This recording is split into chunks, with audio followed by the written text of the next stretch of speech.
Então, é o que eu digo, é um caso, mais um caso. Mas o caso Marielle serve para a gente sair maior do que a gente entrou nele. Então ele é um momento de ouro, como a gente teve no caso Patrícia Scioli, como nós temos em vários casos de tragédias humanas, né? Sim. Toda tragédia humana, ela é um oferecimento de oportunidade para a gente evitar essa tragédia e nos tornar melhor.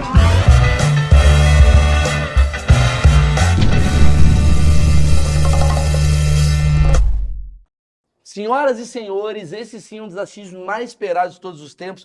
Eu tô preocupado, eu tô com um cara, mano, eu tô muito preocupado. Por quê? Porque conversa que o cara pega um corte. Esse daqui é assunto que pega corte. É, o pessoal vai pegar. E aí eu não tenho controle. Eu tenho um canal de cortes. Temos. Mas tem uma galera que tá aqui rondando, vendo a gente, que não tem controle. Sim, que eles são mais experientes nos cortes do que gente. E o corte dos caras bomba. É um filho da mãe que Aí ele vai 17 pegar o anos. teu corte e vai falar assim, cara, olha o que o cara falou, defendendo um, defendendo outro. A vida desse cara, eu não queria ter o toba dele. Eu também não. Ginilton é o primeiro delegado, vamos dizer assim, do caso Marielle. Sim, sim. Certo? Delegado do caso Marielle. Vai ser um papo leve, porque eu sou totalmente ignorante. A gente vai tentar entender o que está acontecendo, as histórias todas que estão por trás, e principalmente como é que é a tua cabeça, o que vem, os medos que você tem. Por exemplo, a gente chegou aqui, Marcão, ouve essa. Fui beber água, fui servir água para ele falou, não, pega da sua garrafa, porque ele tem medo de eu matar ele. Envenenamento, né? Quem disse que eu não inventei isso tudo aqui para matar ele? Era uma coisa que Porque tu ele tinha tem na cabeça. histórias.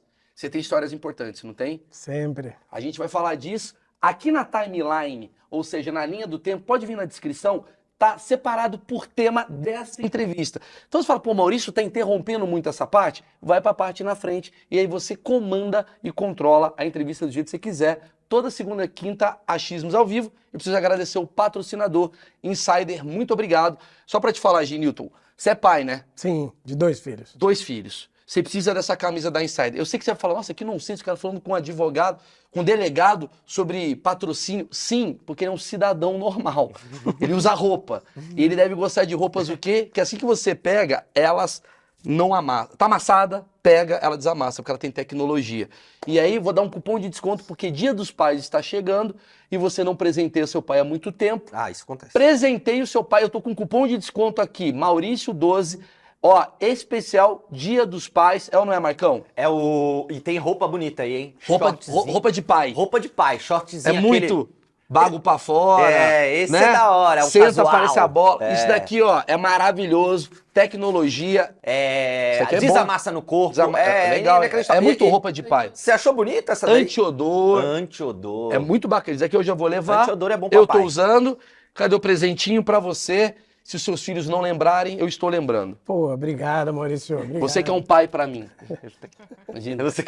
Criei um bordão. Não exagera, não exagera. Fica à vontade. Ginilton, já fiz aquela amaciada.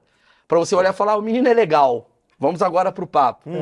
Caso Marielle, porque até hoje não foi resolvido esse caso. O que acontece com o caso Marielle? Que eu acho que é o principal caso hoje do Brasil, né? É o grande assunto. Pô, não sei quantos dias passaram em nada da Marielle. E aí fica uma questão política, né? De um lado Bolsonaro, de um lado Lula. Parece que a coisa saiu do campo do crime e virou ideologia política.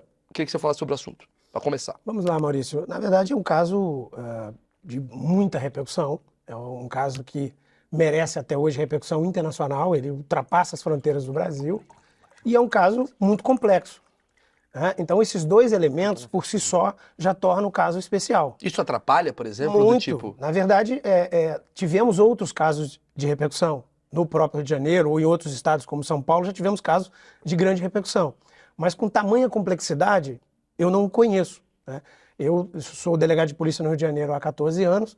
Desses 14 anos, 9 desses 14 foram dedicados. Hoje não estou mais trabalhando com homicídios, mas 9 anos da minha carreira foram dedicados exclusivamente à apuração de homicídios. Nossa, que bacana a sua vida. Sim. Que bacana a sua tarde de sábado com a sua esposa. Sim, Que energia gostosa. Eu que deve digo ser. que, eu digo que é alto estresse trabalhar com homicídio. É alguma coisa bastante significativa. Na verdade, tá aqui, ele tem 26 anos, né? Apenas 3 de carreira. Sim, sim. É estressante, imagina. É um estresse muito grande. Eu até brinco que nós vestimos um personagem enquanto estamos fora de casa. Chegando à porta de casa, tira esse personagem, deixa para fora da porta, entra e agora você é o marido, agora você é o companheiro, é o pai, porque senão a gente enlouquece. Sim, a O gente viu, estresse é muito a grande. gente viu Tropa de Elite, ele fala bastante disso, né? Wagner Moura chega puto em casa e a mulher sai. Vamos lembrar dessa parte. Vamos lembrar aqui. A coisa que eu queria começar falando do caso Marielle, para entender como é que funciona essa questão toda, lembrando, você que está chegando pela primeira vez aqui no Achismos, é sobre ignorância e curiosidades e assuntos que realmente a gente assume não entender. Por que cai o caso para você? Porque eu acredito que tudo tem muita especulação, né? Então, a Marielle morre, né? A Marielle, quem não lembra, é uma vereadora do PSOL, né? Ela morre assassinada, isso foi, né, comprovado, e tinha um motorista que também morre assassinado junto com ela. E aí toca seu telefone, você tá na sua delegacia, sei lá, você tá em casa. Como é que funcionou esse dia? Por que caiu em você? Porque era na região? Explica isso pra mim. Funciona da seguinte forma. Como eu disse, 9 anos de carreira dedicado a homicídios. Exatamente no dia 18 de março de 2018, eu não era responsável em apurar homicídios cometidos ou sofridos na capital, Rio de Janeiro, capital. À época, eu era titular da Delegacia de Homicídios da Baixada Fluminense. Tá. Então, eu era responsável em apurar todos os homicídios ocorridos nas 13 cidades da Baixada Fluminense. Então, eu não era responsável pelo caso Não tinha nada a ver com você. Nada a ver. Inclusive, na noite em que o crime ocorre, eu sou corintiano, eu sou paulista, mas estou no Rio de Janeiro desde que passei no concurso público. Aquela noite era uma noite que jogava Corinthians e Deportivo Táchira na Libertadores, e eu queria ver o jogo. Só que a minha esposa estava com uma reclamação de que meu filho, na época a gente só tinha um, ele estava ardendo em febre. A gente pega rapidamente, e eu querendo ver o jogo, mas ela, não, nós temos que ir, que a febre tá num nível muito alto. Eu disse, então é agora. Deixamos o jogo e fui para o pronto atendimento. E no pronto atendimento, com o olho no jogo, né, e esperando que o meu filho fosse atendido, começa muitas ligações telefônicas e mensagens de WhatsApp, e eu percebo que era um caso de assassinato na capital do Rio de Janeiro, e já chegavam as primeiras impressões de que se tratava de uma vereadora. Eu não tinha nunca estado com ela, mas sabia que ela participava de algumas pautas dentro da Delegacia de Homicídios da capital, por conta de acompanhar algumas famílias de vítimas. Entendi. A Marielle, de homicídio. Só pra explicar pra minha mãe que tá vendo. Quer dizer, a Marielle era muito ativa na defesa dos direitos humanos. Então, tipo, a mulher apanhava, ela Sim, levava lá, a exato. irmã da outra foi assassinada. Ela era presente nesse universo. Essa era uma pauta dela, ela acompanhava. Você conhecia ela essas pessoalmente, famílias. provavelmente? Sim, tinha estado com ela, assim, mas não tinha uma proximidade. Quem tratava com ela mais diretamente era o titular da época da Delegacia de Homicídios da capital. E aí eu percebo que aquele caso era grande, eu percebo que era uma vereadora e aquilo ia crescendo.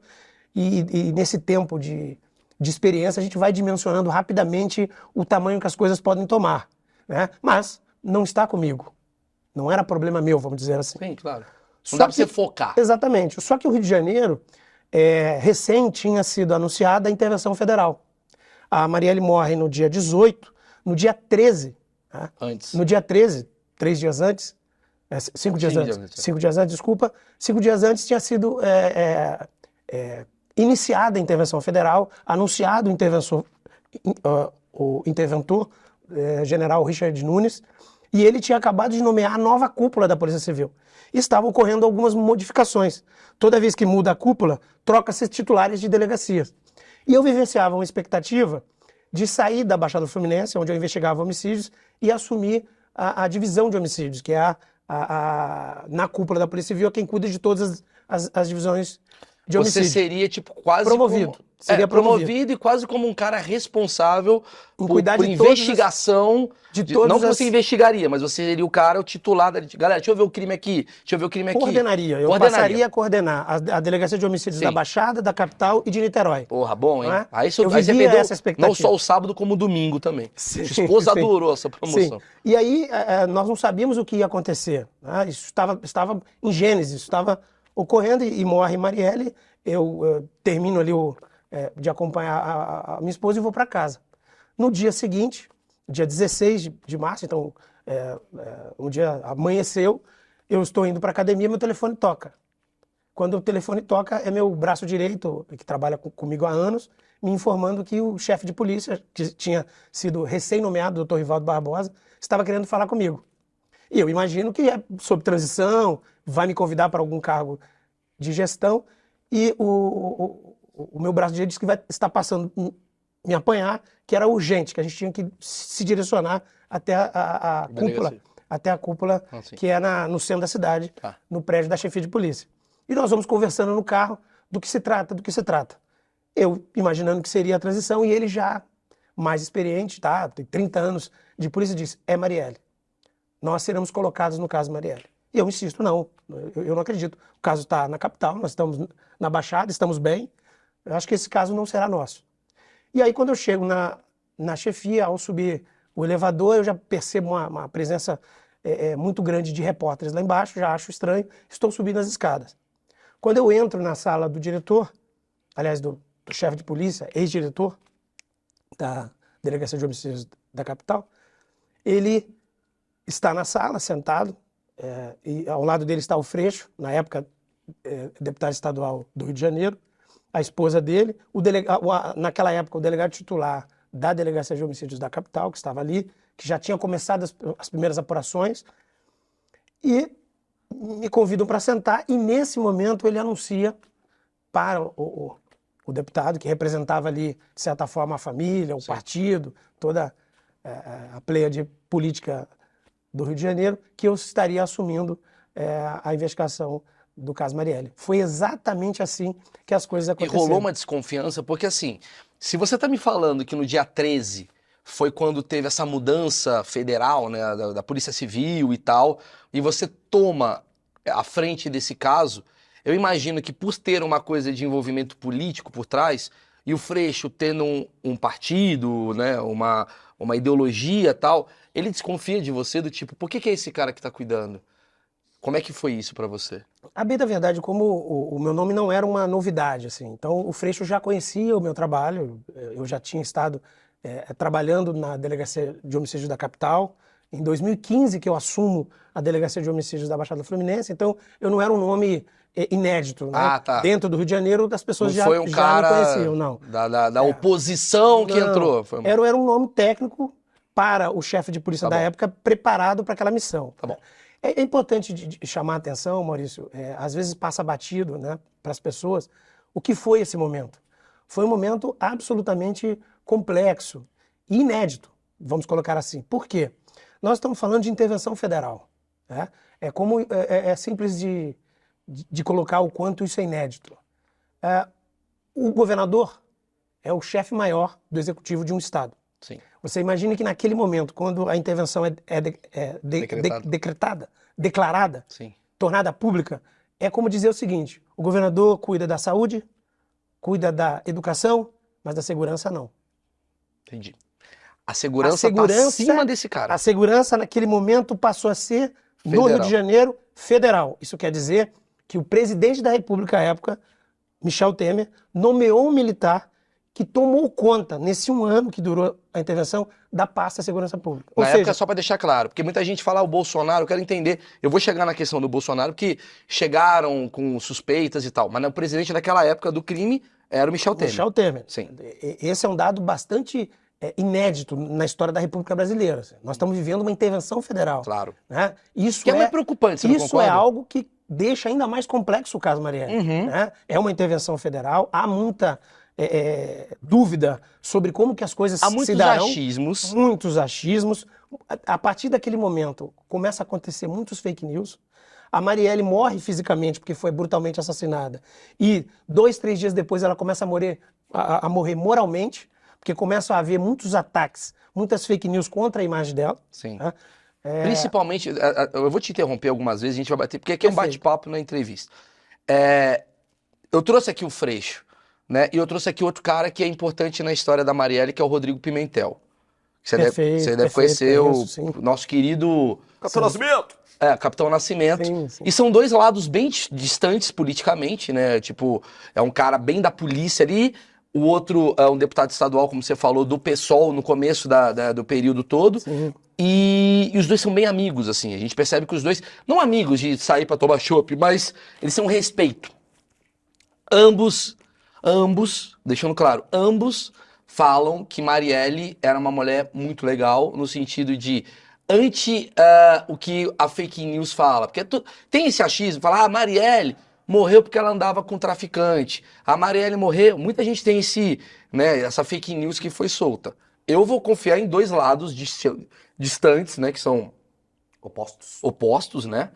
E os dois foram bem enfáticos, aí eu vou acreditar na palavra deles. Você tem essa visão também, o quanto a Marielle ela representava, o que a Marielle era. Você que investigou o caso, qual que é a sua visão sobre quem era a Marielle, até para matar dúvidas de quem tem... Porque a Marielle, em 98, roubou a bicicleta do meu primo. Essas fake news que aparecem. O que você tem para falar quem era a Marielle? E talvez já começar com...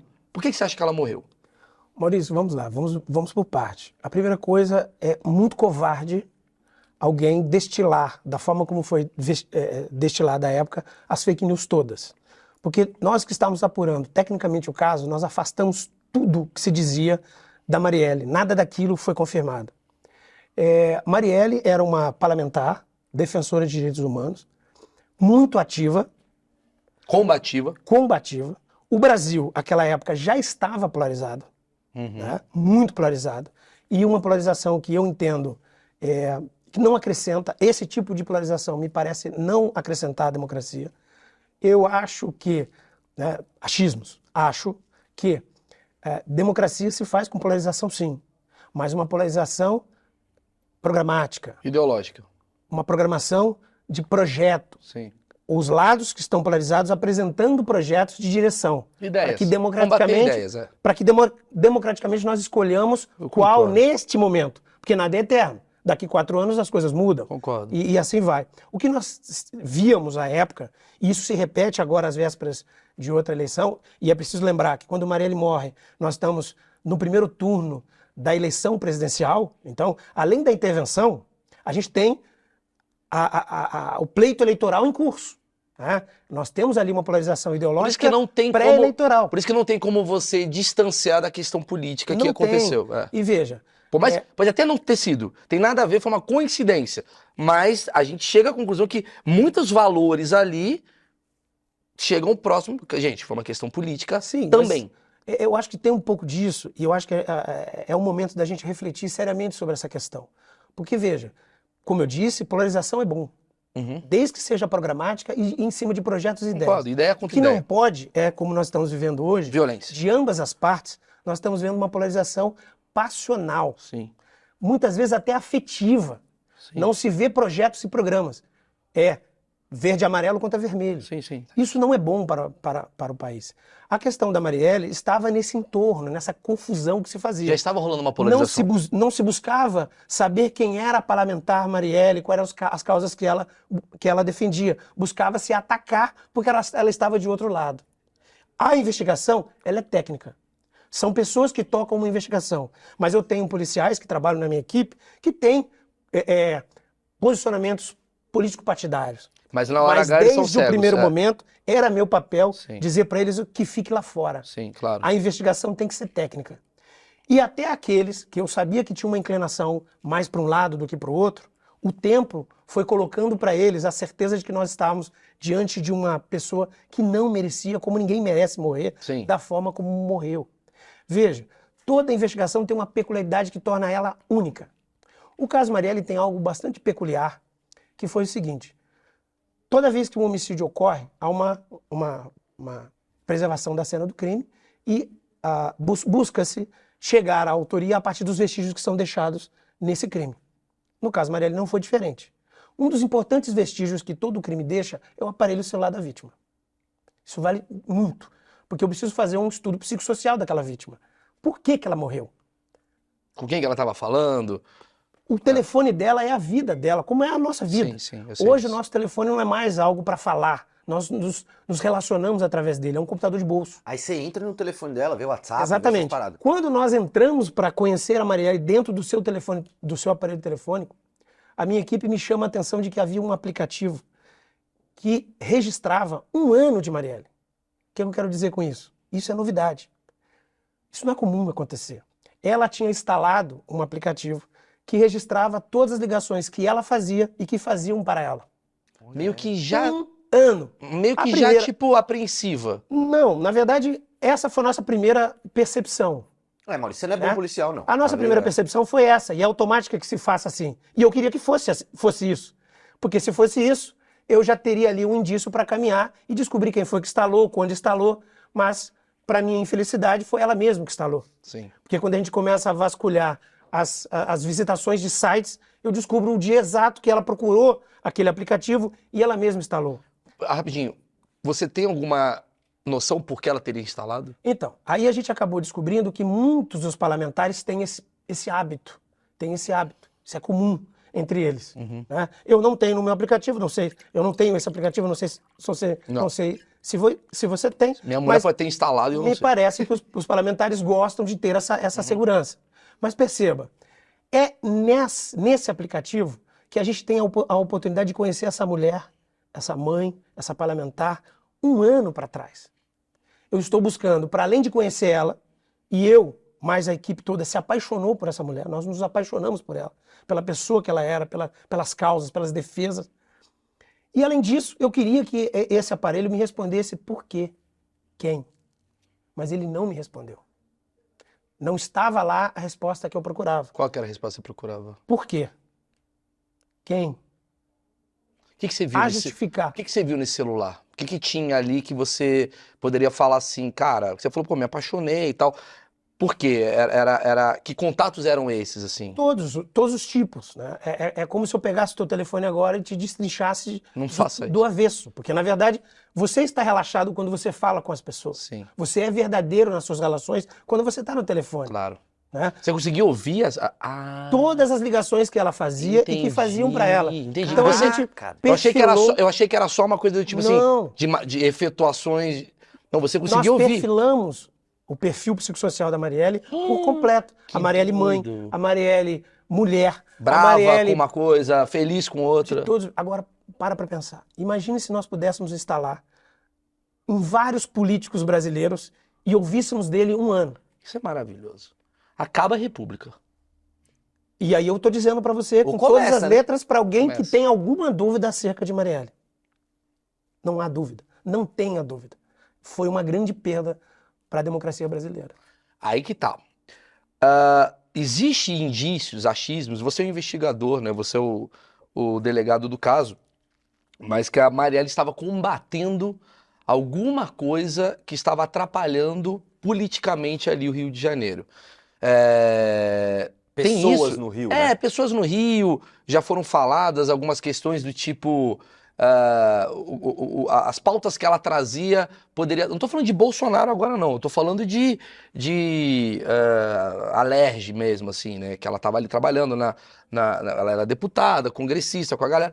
Tipo, isso daqui que ela tá fazendo vai atrapalhar aqui o esquema do cara, tal. Você acha que tem um cunho político nesse lugar também? Que você vê? Maurício, vamos lá. O que você pode falar? Para além do levantamento psicossocial da Marielle, nós traçamos várias linhas de investigação durante o ano em que eu permaneci na investigação. É importante que diga-se que eu entrei na investigação 2 dias depois do crime, aliás, 1 dia depois do crime, né? 2 dias depois eu estava já fazendo diligências no caso e saí tão logo a gente prendeu os 2 executores do crime. Você chegou, Não é? quer dizer, desculpa, eu vou precisar te interromper. Você chegou a ser afastado do caso. Sim. A gente vai falar depois por quê. Isso, depois a gente fala um pouco sobre isso. Sim. Então eu deixo o caso no primeiro ano, exatamente 1 ano Pós-prisão dos caras. pós-prisão, certo? A gente deixa o caso.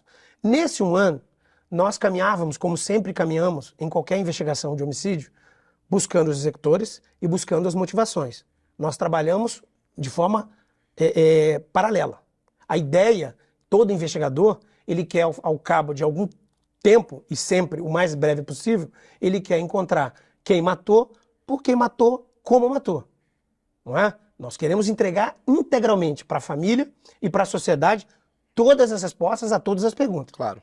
Mas em determinado momento, pela complexidade dessa investigação, nós percebemos que a linha motivação não caminhava na mesma velocidade que o alcance dos executores. Então a gente focou todas as nossas energias nos executores. Quem foi que matou? Exatamente, porque a bem da E não verdade... quem mandou matar. Exatamente, porque a bem da verdade também é uma técnica buscar os executores. Porque com os executores presos, Eu tenho alguns institutos jurídicos que você pode lançar mão e aí você busca outras informações Não, entendi. em paralelo. Por exemplo, um interrogatório em que um deles falasse, uma delação premiada, por exemplo, em que eles dessem o porquê que eles fizeram aquele crime. Tá. Mas prendemos os dois e eles ficaram calados e permanecem calados até hoje. Que tipo de... Foi o Rony Lessa, né? Rony Lessa e essa de Queiroz. E essa de Queiroz. Eles dois, comprovadamente, vocês descobriram que foram eles que mataram. Como é que vocês chegaram nessa conclusão? Excelente pergunta. Vamos lá. Como eu disse... Voando, irmão. Aí, meu irmão, Como eu disse, tu tem que ter cuidado com isso. A gente vê muito seriado americano, né? E a gente acha que a vida real, né? A gente imagina que uma investigação complexa como Marielle é como um seriado americano. Não é CSI, Aperta então. um botão. Não é igual. Não é. Muito longe. Merda. Gostaria que fosse. Gostaria que fosse. Aliás, precisamos chegar nesse mundo ideal. É possível chegar? É possível. Né? Nós estamos lançando um livro agora, contando a história dessa investigação, um ano de caso Marielle, com todos os bastidores, né? Todas as curiosidades do caso que seguem escondidos, né? Então é preciso ler o livro para descobrir algumas minúcias. Tá aqui na descrição o livro. Exatamente. E a importância da leitura desse livro é porque a gente não chega a ser um diário, mas ele tem uma ordem Mas cronológica. é mais minucioso Ele pra é mais você. minucioso, ele não é um diário, mas ele é cronológico. E nessa cronologia, ele vai apresentando o cenário atual de investigação criminal que o Brasil faz, mostra as deficiências que nós temos e mostra e sinaliza para a sociedade como a gente é capaz de a superar. Beleza. A gente é capaz de superar. Né? E aí, quando você chega numa cena de crime, você encontra ali os vestígios. São esses vestígios que vão possibilitar que a gente entregue uma resposta. Mas no caso Marielle, Maurício, nós não temos nenhum vestígio Só um capaz carro. de revelar o crime rapidamente. Eu busco numa cena de crime um vestígio capaz de me apontar para uma identidade. Tipo o quê? Vamos lá, me explica Vamos lá. como é que é a tua cabeça, assim. Quando Vamos você vê, lá. você chega no carro, o que você poderia achar que seria... Vou fazer um paralelo para ficar bem claro. Participei da investigação do assassinato, não sei se você se recorda, em 2011, da juíza Patrícia Scioli, Sim, morta em Niterói. sim. Esse caso nós fechamos em 3 meses. Exato. Foi muito rápido. Até tinha essa pergunta aqui. A juíza foi rápido e a Marielle tá aí. Que bom que a pergunta está aí, mas a gente está antecipando e é Ótimo. muito importante a gente responder para a gente perceber a complexidade e a diferença. Nós estamos falando de 2011, quando a juíza foi morta. Assassinado. Marielle, 2018. São um intervalo de 7 anos. Isso é importante. Na cena de crime da juíza, eu não tenho uma imagem que revela a dinâmica acontecendo. Na Marielle eu também não tenho. Eu não tenho nenhuma câmera ligada que pegue a dinâmica. Que ali seria flagrante, né? Seria elementos importantes para eu buscar saber quem é aquela pessoa. Né? No caso da juíza, eram 2 indivíduos numa moto, que descem da moto e a assassinam antes que ela descesse do carro em frente à garagem da casa dela. Na Marielle, é um veículo em movimento. Os caras em nenhum momento descem do veículo, eles atiram contra a Marielle com o veículo em movimento. Ainda que eu tivesse a imagem, eu não seria capaz de identificar, porque eles não deixam o veículo. Profissionalismo. Ok? Muito profissional. Eu não tenho testemunha visual que é capaz de reconhecer, nem na juíza, nem na Marielle, ok? Eu tenho um vestígio na juíza que são estojos. E eu tenho lá, na Marielle, também estojos. O que é estojo? Toda vez que eu efetuo um disparo, um projetil é lançado para frente do cano para atingir o alvo e um estojo é ejetado de dentro desse armamento. E ele cai no chão, vai compor a minha cena de crime. Aquele vestígio é muito importante. Por que ele é importante? Porque no caso da investigação da juíza, o lote, que é um número escrito no culote do estojo, revela quem comprou, quando comprou e onde ele foi distribuído. Ok? Aí você pode acessar Exatamente. essa informação. Na juíza, nós tínhamos algumas linhas de investigação, assim como nós tínhamos no caso Marielle. A diferença é que uma dessas linhas de investigação do caso da juíza era o 7º Batalhão, policiais do 7º Batalhão, que ela estava investigando. Quando eu pego o lote, esse lote foi comprado e distribuído para a Polícia Militar do Rio de Janeiro e foi alocado no 7º Batalhão. A investigação acaba aí. Por isso que foi tão rápido. Agora vamos fazer um recorte e vir para o caso Marielle. Aí ferrou. Esse lote, o ZZ18, que acabou vazando depois, o lote não poderia ter vazado, a gente vai conversar certamente um pouco sobre vazamento, não pode ocorrer vazamento em investigação. Mas na Marielle aconteceram vários, prejudiciais. Por conta daquela angústia da imprensa Nós em precisamos querer... conversar sobre isso. É. O ZZ18, quando eu faço a utilização da mesma técnica que eu usei no caso da juíza, o que eu imagino? Eu vou saber quem comprou, onde comprou e onde foi distribuído. Caso encerrado. Vamos lá. O ZZ18, comprado em 2006 pela Polícia Federal por Jogos Pan-Americanos. Quantos? Chuta o número. Uma O número que você cacetada. acha absurdo. 100 mil? Pode subir. 200 mil? 200 mil. 200 mil munições compradas e distribuídas só para o Rio de Janeiro. Mas beleza, são Pra 200 mil. proteção dos atletas. Não, faz parte. Da coisa, uma compra de comitiva. munição, tá tudo certo. Tá. Mas não pode ser um lote de 200 mil. Muita gente entendi. usando muita... Como é que você rastreia um lote de 200 mil? Entendi. E aí, para além de 200 mil, eu começo a buscar os ZZ18 nas cenas de crime em Niterói, na Baixada e na capital. E o que eu descubro? O ZZ18 aparece em vários locais de crime, mas de diferentes calibres. Eu estou buscando 9mm ZZ18. Eu não sabia que a Polícia Federal comprou o ZZ18 de calibres diferentes. Ou seja, o que já era complicado ficou ainda mais complicado. Então, é o que nós chamamos de fator de resolução. Esse fator de resolução está prejudicado. E só para deixar claro e entender, Veja. uma compra de 200 mil não é normal, né? Um lote de 200 mil não é normal. Não é o adequado. Não, entendi, Veja, mas como hoje, foi um evento de grandes proporções, você vai ter há essa uma desculpa, Há uma justificativa. Mas se nós pensarmos em um evento criminoso que pode acontecer e sabedores de qual é o processo de uma investigação, eu tenho que diminuir esse lote. Essa é uma discussão para o Brasil fazer. Mas aí que tá. Não é? Talvez pelo fato de ter sido tão profissional esse assassinato, talvez o cara comprou exatamente esse tipo de... Sabendo, né? Sabendo que... Não, certamente ele não comprou, Maurício. Isso é um desvio. Não, tudo bem, que seja, mas eles... Tem como você saber, a minha ignorância não sabe disso, mas tem como você saber o lote que você tá pegando de arma e falar, cara, se eu matar uma pessoa com esse lote aqui eu tô ferrado? Não, todas as armas patrimoniadas, ou seja, armas que pertencem a alguma força de segurança, ela tem lote. O que a gente está colocando no livro é que a discussão que tem que se fazer nesse país é que a gente tem que preocupar mais com o rastreio. É isso que eu queria entender. Veja. Por exemplo, desculpa, só te interromper. Se eu comprar na favela uma arma e comprar uma munição, ela ali vai ter um lote... Ou não. Ah, isso Ou eu não. queria entender. As munições que assassinaram Marielle, existem munições ali, porque foram 9 arrecadadas, né? Foram 9. Foram 9 disparos. Foram 13. 13. Foram 9. Dessas 9, eu tenho 3 do Z18. As outras são todas importadas sem lote. Que é entendi. outro problema, que é como a munição entra. Né? Como a munição entra. Essa é uma outra discussão.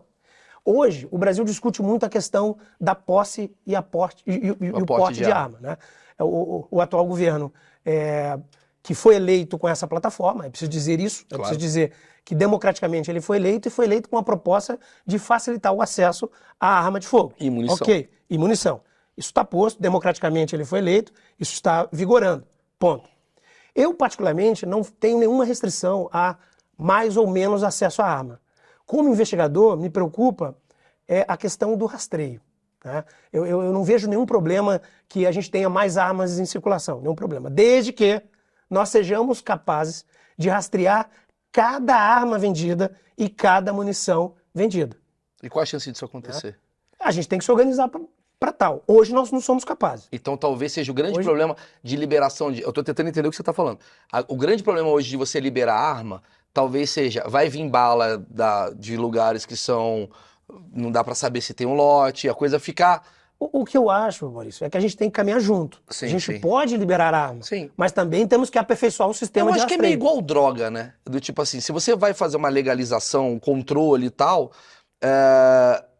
facilita, digamos, você saber pra onde você tá vendendo a coisa. Porque quando a pessoa fala da descriminalização da droga, é quase como também a descriminalização da arma no sentido de, se o cara, eu não tô falando que eu sou a favor ou contra, eu estou falando que tá vindo no meu achismo aqui. Quando você fala assim, cara, sou a favor da arma, tá, eu sou a favor da arma uma vez que você consiga saber de onde vem a procedência, porque se der uma merda aqui, a gente consegue investigar. Eu, delegado, falando. Da mesma forma que o cara que, por exemplo, quer a descriminalização da droga, ele fala, gente, vai ficar mais fácil você destruir o que o traficante faz. Porque quando você sabe de onde vem Procedência. a procedência e tal, fica mais fácil você evitar esse tipo de mercado, né, Paralelo, alternativo assim, que está acontecendo. Veja, o investigador, ele está pensando em um problema posto, o crime já aconteceu e eu Sim. tenho que apresentar uma resposta. Sim. Né? Para além da arma, por exemplo, nós temos um outro problema no país. Hoje, a Polícia Civil do Brasil, ela trabalha nas investigações de homicídio com certa qualidade. Vão para a cena de crime o delegado, uma equipe de investigação, perito criminal, perito legista e papiloscopista. O que é o papiloscopista? É o profissional que é capaz, numa cena de crime, de revelar... O dedo, impressão digital. Exatamente, impressões digitais. Essa impressão digital vai me dar a identificação de alguém que está na cena do crime. Ou ele tocou inadvertidamente, não é autor, ou ele é autor. Algum álibi ele vai ter que apresentar. Tá. Mas esse profissional é extremamente importante. Mas veja, se a gente voltar para a cena da Marielle, imaginemos que esse indivíduo desceu do veículo, certo? Ao realizar os disparos, de alguma forma ele tocou esse veículo, o veículo da Marielle, dentro no qual ela estava. Ele deixou ali um fragmento de impressão digital. Veja como nós temos que discutir algumas coisas nesse país. Hoje, o banco de dados de impressões digitais não é nacional. Não é nacional. Isso, para o investigador, é algo assim muito básico. E é estarrecedor a gente trabalhar com essa premissa de que nós não temos um banco nacional. Se você pegar uma comunidade, por exemplo, como a Rocinha, que eu recebo nacionais de vários pontos do Brasil, se ele não tirar uma identidade no Rio de Janeiro, é perigoso ocorrer um crime, ele deixar a digital e eu não conseguir localizá-lo. Porque eu não tenho um banco uniforme, integrado no Brasil. Que loucura, você não pode deixar o cara que está no Ceará, por exemplo. Hoje eu dependo muito de convênios, de acerto entre polícias estaduais para essa resposta aparecer. Ou seja, leva-se muito tempo. Se nós tivéssemos um banco nacional, era um apertado um botão. Aí sim a gente se aproxima de um CSI. Que é exatamente o que a polícia, a gente vê lá, Scotland Yard da vida, o cara vê pelo próprio computador de bordo de um carro, às vezes. O cara então, faz... eu estou aqui fazendo um raciocínio de cena de crime, Entendi. vestígios que são encontrados. Entendi. Se nós tivéssemos ali estrutura um para lote isso de munição rastreável, essa resposta teria sido apresentada antes. Entendi. Se eu tivesse uma datiloscopia mais eficiente do que eu tenho hoje no Brasil, eu identificava. Quer mais? Entendi. O que você levou... Se ficasse ali algum fragmento de, por exemplo, saliva no local, na cena do crime, eu teria que ter um banco nacional genético. Que é outro. Nós não temos. Que nós temos que caminhar nessa direção. Veja, são reflexões que a gente está propondo a partir do caso Marielle. A estrutura da polícia ela precisa ser totalmente mudada até para salvar a própria polícia, porque para evitar erros e coisas, quanto mais preciso for e tecnológico... Sabe por quê, Maurício? Não só no homicídio, em qualquer crime. Eu trabalho com a ideia de diminuir a impunidade. Não é? O que é impunidade? Impunidade você pode nominar de várias formas. Eu prefiro nominar da seguinte maneira. Impunidade é toda vez que o Estado não consegue alcançar alguém que cometeu um crime. E não consegue por quê? Porque os mecanismos disponíveis não foram suficientes. Porque não teve uma estrutura capaz de chegar.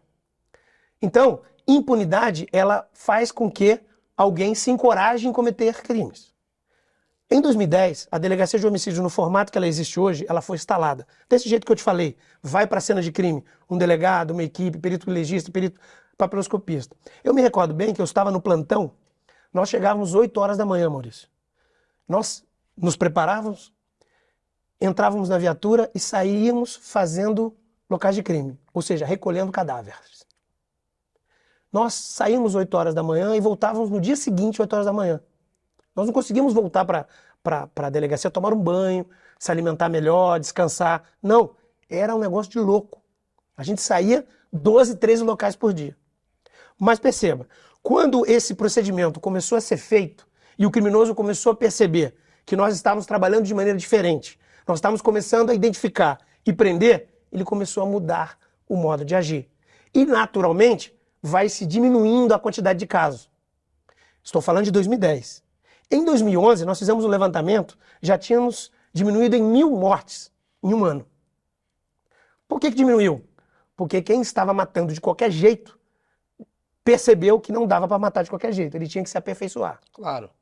É só você ver como funciona a lei seca no Rio de Janeiro, que tem toda uma estrutura firme, e como funciona, sei lá, algum outro crime ali que eu quero falar, bicho, não vai dar nada, faça essa merda aqui. Então a gente tá falando de impunidade, a polícia com certeza ela tem que ser melhorada. Mas assim, eu ainda preciso dessa resposta que ficou meio na minha questão.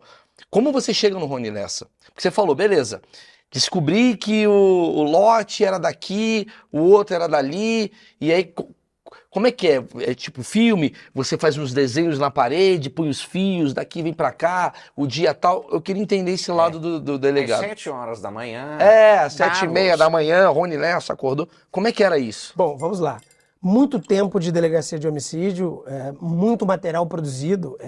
Você pode imaginar o seguinte, desde 2010 a delegacia funcionando nesse formato, dá para se imaginar que ela produziu muita coisa interessante. Né? Então o que eu quero dizer é assim, nós tínhamos um mapeamento da cidade do Rio de Janeiro em termos de modus operandi. O que eu quero dizer com modus operandi? A forma como o crime é cometido, ele deixa a assinatura. Né? Então a gente começa a separar, ó, esse crime aqui guarda modus operandi de contravenção penal. Isso aqui é guerra entre contraventores. É mesmo? Me explica isso. Isso aqui, a forma de execução guarda pertinência, guarda conexão com morte de guerra entre traficantes de drogas. Mas é o quê? É um tipo de assassinato? Você fala, um tipo, o carro um desenho, esse tipo um de desenho. carro, como o cara chega... De maneira fácil para se entender. É um desenho. A forma como aquele crime é apresentado numa cena de crime, você, depois de algum tempo de trabalho, você começa a fazer uma leitura de, olha, isso aqui é pertinente para esse tipo de organização criminosa. Então, Comando Vermelho mata assim, ADA mata assim. Como é que o Comando Vermelho mata? Eu queria saber, como é que o Comando Vermelho mata e como é que o amigo dos amigos mata? Há diferenças sutis, mas normalmente morte entre traficantes são muito... A atrocidade é muito grande. Ah, pra ganhar respeito. A atrocidade ela é bastante perversa. Entendi, se tem uma atrocidade, você fala, isso daqui uma é carga facção. de atrocidade e ele não tem muita sofisticação. Não tem sofisticação. Já um crime de uma organização criminosa, ele é mais sofisticado. Né? Ele deixa menos vestígios, ele faz menos alarde, em que pese ter violência em todo tipo de homicídio. Tudo bem, mas é aquela coisa, entendi. O PCC pra matar é mais sofisticado, vamos dizer assim? Um crime organizado, sim. Quando ele opera como um crime organizado de lavagem de dinheiro, um crime mais de colarinho branco, mas quando é guerra de tráfico de drogas, ele é mais atroz, É guerra. Ele é mais intenso. Guerra. Porque ele tem uma simbologia, pretende se mandar mensagens. Sim. Poder contra poder. Poder contra poder, enfim. Há um desenho. Então, no caso Marielle, rapidamente, quando nós começamos a processar as informações, você começa a desenhar, né, essa dinâmica de crime, né, não é tráfico de drogas. Não é um latrocínio. Então você começa não é um assalto. Não é um assalto. Pô, foi muito você tiro. Assalto Você começa a pouco descortinar. tiro. Você começa a descortinar. Entendi. E você começa a eleger, dentro do seu orbitário de inteligência, quem poderia estar naquele cenário. Naquela cena de crime. E aí, na minha primeira reunião com o secretário de segurança da época, General Richard, que era o nomeado pelo Braga Neto, o interventor federal, a gente já leva as primeiras linhas de investigação. Então o Rony Lessa já aparece na primeira reunião. Jura? Na primeira reunião, ele e outros que nós já conhecíamos. Porque veja bem, Maurício, uma coisa é você saber que alguém pode estar matando, pode estar numa cena de crime, pode estar cometendo uma emboscada, ele é matador. A outra coisa é ter prova contra essa pessoa. Então, nós temos vários inquéritos em curso na delegacia de homicídios, aliás, em várias delegacias de homicídios, que você já sabe quem foi. Mas o problema é provar. Entende? Entendi. No caso do Rony Lessa, nós não conseguimos provar através dos vestígios, como eu te disse. Nós não temos testemunha. Mas já tinha um achismo. Nós não chamamos de achismo, nós chamamos de hipótese. Sim. Vamos mudar o nome do programa. Vamos dar hipótese. Nós levantamos hipóteses, não é? E essas hipóteses têm que se configurar indícios têm que virar provas, a ponto de eu poder indiciá-lo. Entendi. Você vai buscar onde ele estava no dia, bababá, você vai buscar. E o inovador na investigação de Marielle, diferente do caso da juíza, porque eu te contei rapidamente que a juíza Patrícia Cioli, um vestígio material, né, Que foi o lote. foi o lote, foi capaz de nos conduzir em direção a uma linha de investigação que já existia. Sim. No caso da Marielle, eu não tenho um vestígio material, então ficou muito difícil.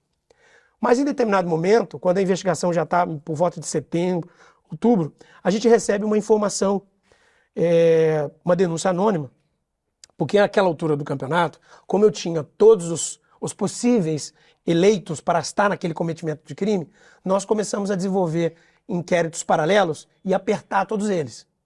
Porque essa é uma técnica também policial, de investigação. Você começa a apertar, né? No livro nós chamamos de Furacão Marielle.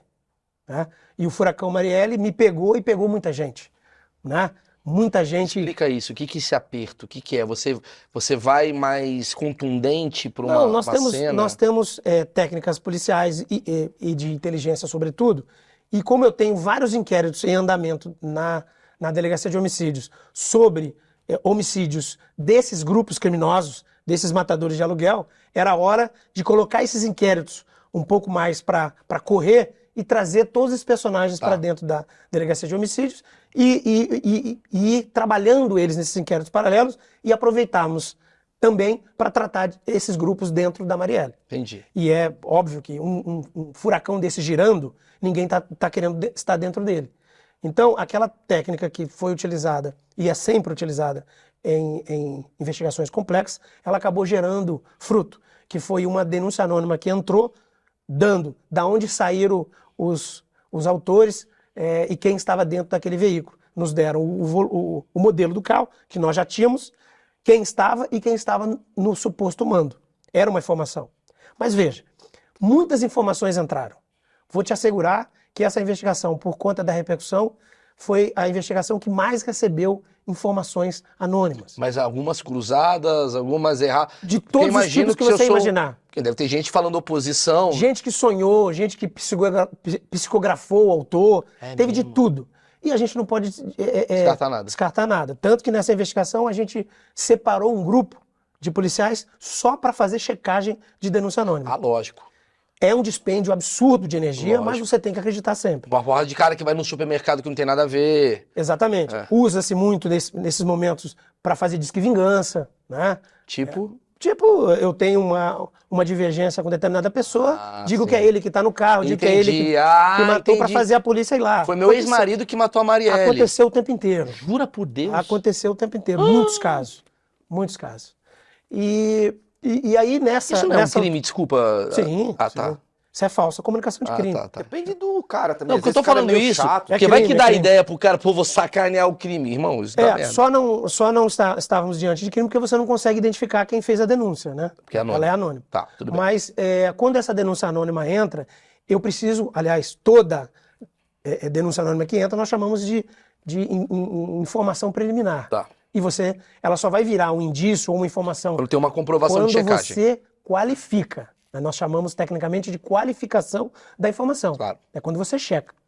E nós tínhamos muitas imagens arrecadadas da movimentação do veículo. Quando aquela informação entra, dando conta que o carro saiu do quebra-mar, eu visito as imagens e encontro o carro saindo do quebra-mar. Aquele carro que ficou 2 horas monitorando a Marielle antes de segui-la e matá-la, eu percebo ele saindo do quebra-mar da Barra da Tijuca, subindo o Alto da Boa Vista e indo lá para o local onde ela estava. Então perceba, eu consigo qualificar essa informação. E aí nós começamos a trabalhar o autor. Ou melhor, eu já estava trabalhando, mas agora eu preciso aprofundar. E a novidade dessa investigação é que a gente começa a operar no mundo online. Veja, é engraçado isso, porque na época eu já buscava fazer esse tipo de trabalho, porque nós já tínhamos a percepção que muitos dos nossos autores iam para a cena do crime e iam com o seu telefone celular ou com o teu computador de bolso. E lá, enquanto ele espera a vítima, ele se conecta, ele vai para o mundo online. É pro Instagram, é pro WhatsApp. Ele vai para o mundo online, né? Então, todo mundo. é como se nós falássemos de dupla dimensão, né? eu tenho a minha dimensão offline Que e a minha louco. dimensão online. Agora nós estamos na dimensão Offline. offline. Então, quando eu vou cometer um crime ou quando eu vou fazer qualquer coisa na vida, em algum momento eu me desconecto do mundo offline e vou para o mundo online. Então nós começamos a olhar para aquele carro e pensar, olha, ele de repente foi para o mundo online enquanto lá ele estava. Ou quando ele monitorou, ou quando ele digitou o nome dela na internet, e assim foi feito. Nós começamos a esquadrinhar Rony Lessa no mundo offline, muito antes do crime e muito depois do crime. E aí a gente começou a desenhar os indícios que nós precisávamos para colocar ele dentro do carro, ele puxando o gatilho e ele deixando o local naquele veículo. E assim foi feito. Você conseguiu acessar esse mundo online do Rony Lessa? Sim. O que ele estava fazendo nesse período de espera da Marielle? Na verdade, o que foi mais contundente foi o pré-crime, muito mais do que o pós-crime. Tá. O pós-crime nós conseguimos delimitar um comportamento que mudou logo após o crime. Ele tinha um comportamento de um percentual alto de frequência na internet, após o crime diminuiu abruptamente, no pós-crime. Coisas que ele procurava todos os dias, né? Após o crime ele deixou de procurar. Tipo o que ele procurava? Milf. Não, veja, algumas coisas é preciso deixar no campo da sigilosidade, mas, Ok. mas ele tem um perfil de busca, Sim. né, que constroem aquela pessoa. Como você, Maurício, tem um perfil. Entendi. O Você algoritmo sempre sabe busca, isso. Você sempre busca as mesmas coisas. Sim, claro. Então, depois que a gente conhece o teu perfil, eu sou capaz de achar você na internet. Mas o mais importante no caso do Rony Lessa é que ele buscou a Marielle antes do crime.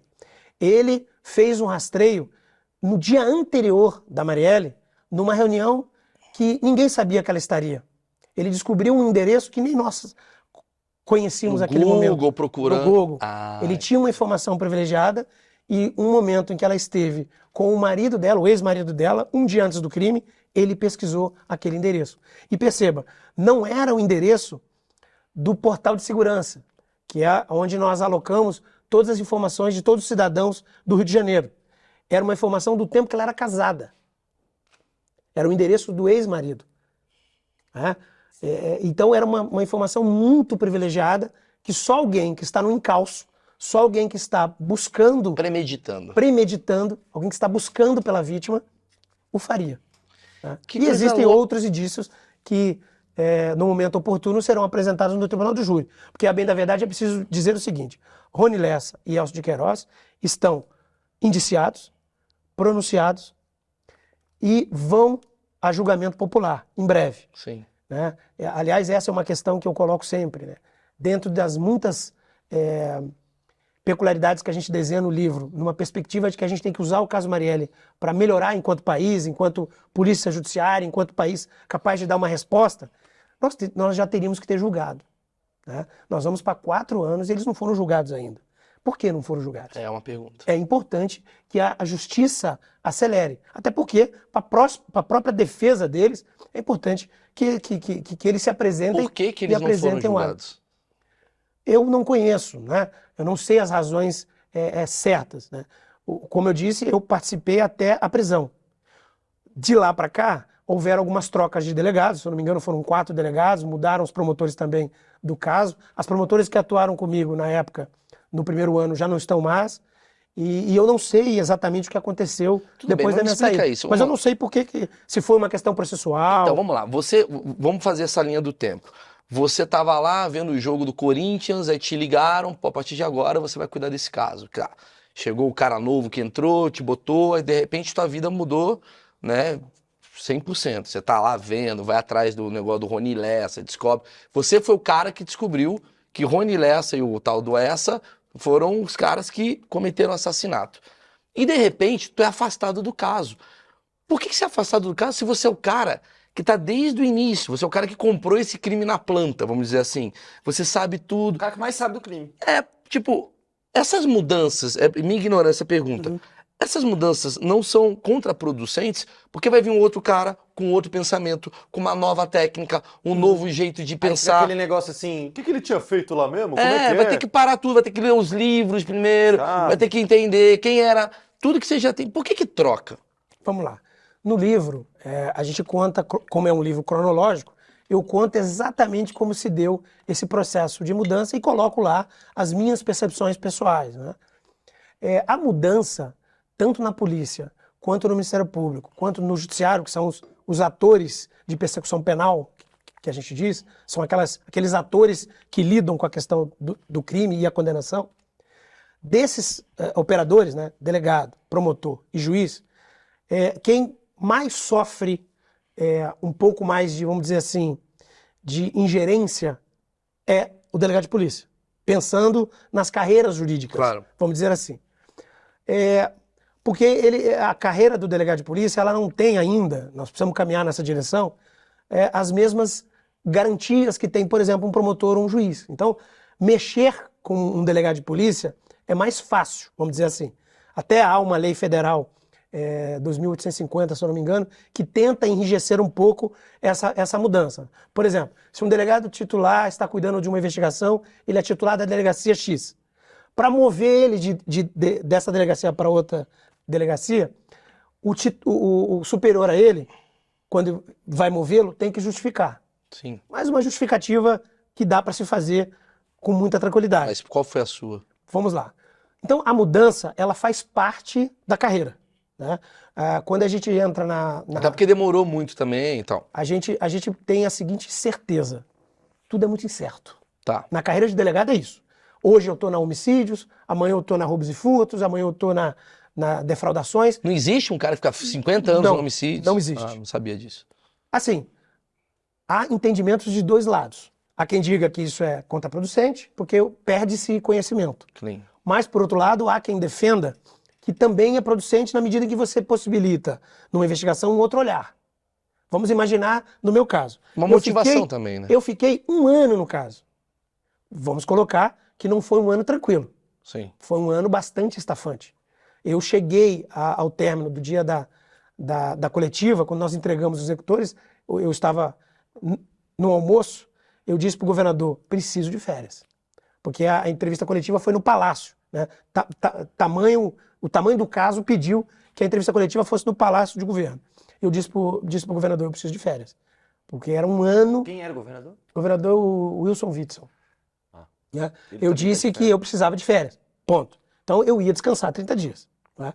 Mas para além disso, Maurício, sendo muito sincero, nós precisamos lembrar que estamos em 2019. No comecinho de 2019. Wilson Witzel, o governador, tinha acabado de ser eleito. Sim. E quando ele acabou de ser eleito, ele trocou a cúpula. Não era mais intervenção federal, entrou um outro secretário de segurança de Polícia Civil. É uma puta burocracia. Cara. Entrou outro. E é natural que ele troque as pessoas subordinadas a ele, porque vigora na relação confiança. Então, normalmente, quando troca o secretário de Polícia Civil, ele vai trocar todos os diretores, que são as pessoas vinculadas hierarquicamente àquelas que ele elegeu como detentoras da sua confiança. Então, era natural que o diretor do DHPP do Rio de Janeiro fosse trocar. E eu era abaixo dele. Quando trocou, e efetivamente trocou, era natural que ele me trocasse. Então, existia um jogo natural de trocas. Tá, mas aí sou eu, desse lado aqui, com conspirações mil, fake news vindo. Você é o lado técnico, por isso que você tá aqui, e eu sou o achista dessa coisa toda. Mas me dá uma impressão, e eu não tô querendo pra ideologia política, é realmente assim, cara, curiosamente, no dia que você descobre que o assassino do caso Marielle é um cara ligado, gente, eu tô deixando claro, ligado de alguma maneira ao presidente da República. Milícia e tal. Mas milícia, não é que ele... Eu tenho que tomar cuidado aqui, porque... Você tem mesmo, velho. Senão... Você tem que tomar cuidado mesmo. Tô tomando muito cuidado para não falar.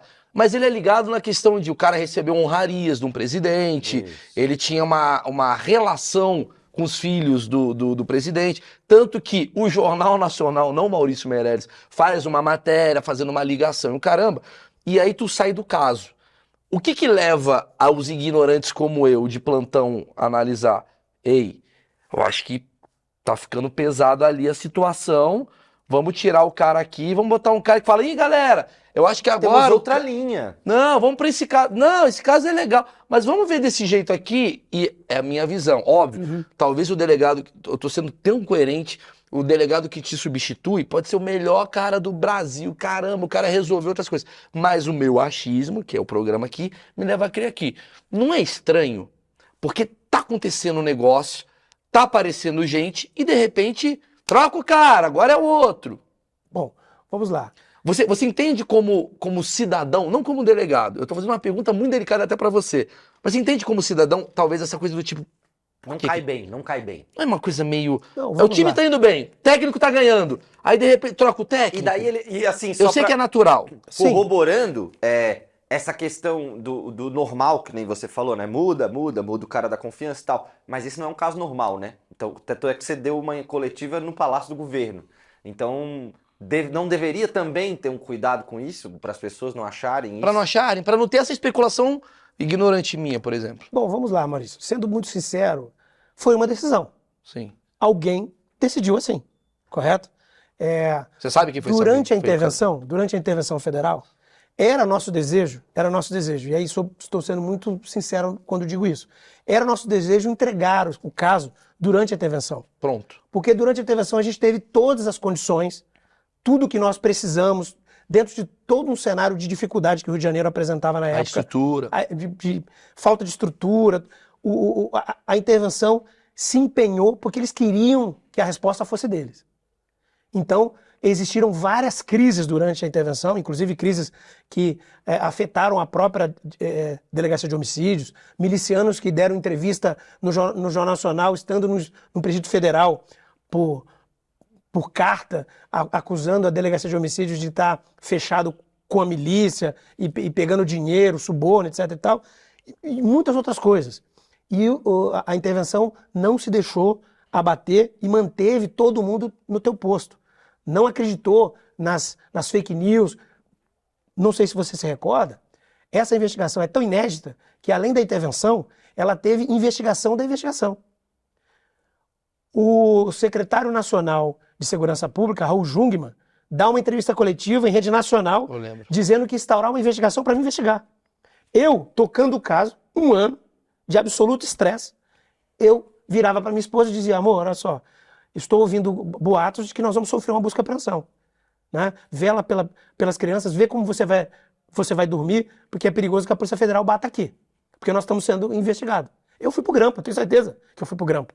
Eu estava sendo interceptado, porque queria se federalizar a investigação, não estavam conseguindo, e aí ele vai dar uma entrevista coletiva e diz que ia federalizar, ia fazer a investigação da investigação. E fez. Equipe de delegados e agentes federais foram para o Rio de Janeiro e me investigaram. Pra quê?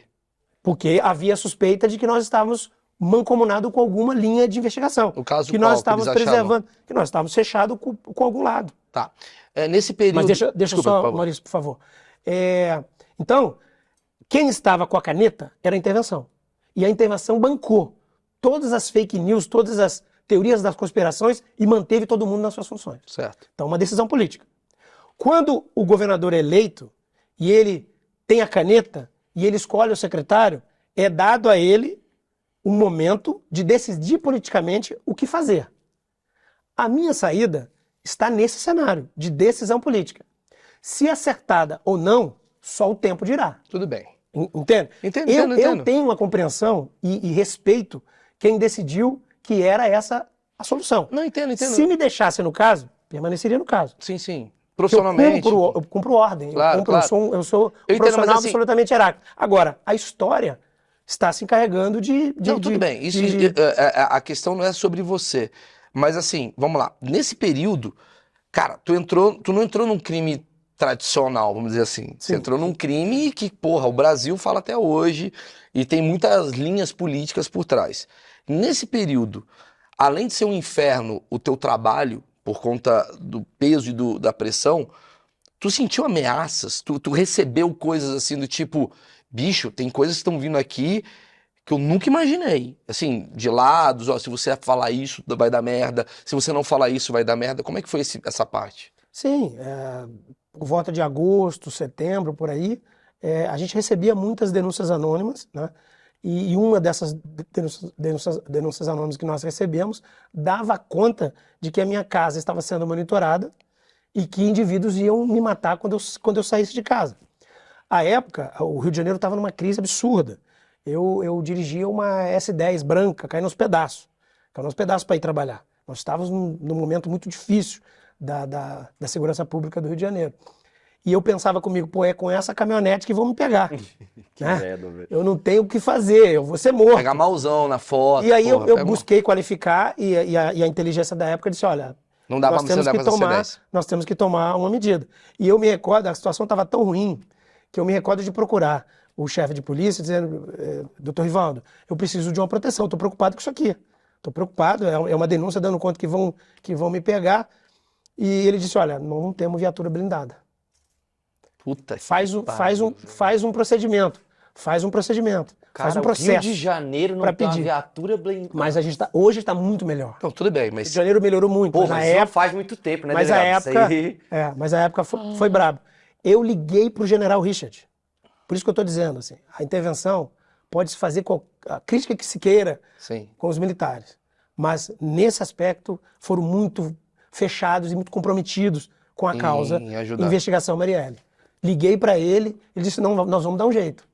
Quando eu liguei para ele por volta de meio-dia, quando foi 3 horas da tarde, ele me ligou mandando ir buscar um veículo blindado. Era um Corolla prata blindado. Esposa. E fiquei como é com que é esse tua carro família? blindado até a investigação. Até o término da investigação. Mas perceba, quando mudou a intervenção, Aham. eu tive que entregar a viatura. E o caso não tinha se encerrado. Ah, sim. E o caso não tinha se encerrado. Hoje seu carro é como blindado. Vou deixar assim pra ninguém ir Veja atrás. como são as coisas, né? Como são decisões políticas. Sim, sim, não é? sim, sim. Porque Enquanto a você tá ali- intervenção acabou, eu tive que entregar o carro. Sim. Ah, loucura. Eu tenho uma Né? questão. Eu Calma, voltei, deixa eu falar né? antes. Sua mulher tá aqui, eu tô vendo, você tem 2 filhos e tal. Como é que fica esse lado? Porque a gente tá no lado politizado, que o pessoal tava assim, esse cara é um bosta. Nesse exato momento eu disse, esse cara é um bosta e esse cara é um herói. Só que, cara, na hora H, irmãozão, é teu Tobinha que tá ali, é o RS10 que você tá dirigindo. Você resolveu fazer isso da tua vida. Cara, eu quero trabalhar na polícia, quero fazer, né, o que eu acredito ser certo pela lei e tal, tal. Como é que vem pra você? É uma coisa psicológica, que eu sempre quis saber. Como é que... Caramba, mano, eu tô pegando o maior crime do Brasil, eu tô recebendo ameaça de morte, minha mulher tá, porra, sei Eu lá... tenho uma S10 velha. Eu tenho uma C10 velha. Como é que é isso pra você, assim? Maurício, é a profissão que eu abracei, a profissão que eu escolhi, não é? Ou que me escolheu. Até hoje eu não sei se eu escolhi ou ela me escolheu, porque quando eu saí da faculdade de Direito, eu ambicionava ser promotor de justiça. E fiquei anos e não passava, e não passava. Eu falei, poxa, eu preciso olhar para um outro universo. E aí abri o meu olhar para a carreira de delegado de polícia. Sim. No primeiro momento até imaginei que fosse passageiro, só para eu me estabilizar e voltar para o que na minha cabeça seria meu sonho, ser promotor de justiça. Mas quando eu fui para o Rio de Janeiro e comecei a trabalhar, foi uma paixão, foi um amor à primeira vista. E parece piegas dizer isso, mas eu sou apaixonado pelo que eu faço. Mas não tem um fantástico à noite você vendo com a tua mulher e tu fala, porra, bicho. Ela fala, para com essa porra. Não tem um... Tem, mas nós somos humanos. Sim, sim. Há momentos de dúvida, há momentos de apreensão. Tem um choro no O que que banho? eu estou fazendo? Por exemplo, teve já que você está citando a Rede Globo, teve um certo momento, e a gente retrata em detalhes isso no livro, que um miliciano, que foi apontado como sendo o mandante do crime da Marielle, ele está preso em Bangu 6, e aí ele é transferido para Bangu 1, porque uma outra testemunha, também Sim. miliciano, É ele trocado. ele diz que quem estava no crime era aquele miliciano lá, Orlando Curicica. E o Orlando Curicica está preso em Bangu 6, que é um tipo de presídio, mais leve, mais suave. Quando isso ganha mídia social, ou redes todas, né? Vai para a Rede Globo, vai para todos os canais de televisão, a suspeita de que esse miliciano preso era o mandante, ele vira foco da investigação. E era natural que eu fosse para o presídio ouvi-lo. Então, quando torna-se público o envolvimento dele, ele é transferido do 6 para o 1. E o 1 é presídio de sistema diferenciado. Ou seja, se no 6 ele tinha algumas regalias de chefe de organização criminosa, Ele não no vai 1 ter. ele perdeu tudo. E aí, quando ele está sendo transferido, ele diz que quer falar tudo.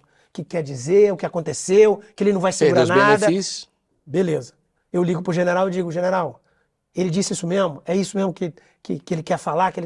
Eu me enchi de esperança, né? Liguei pro meu chefe de serviço, falei, olha, vamos amanhã cedo, 8 horas, visitar o Orlando Curicica e parece que ele está envolvido no crime e ele quer falar.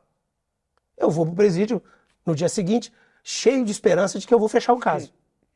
Quando eu chego lá, eu começo a conversar com ele, sei o quê, e eu vi que ele não ia para lugar nenhum. Putz. Ele queria denunciar crimes de outras organizações, e queria fazer um seguro ali. Eu falei, olha, não vou entrar nessa.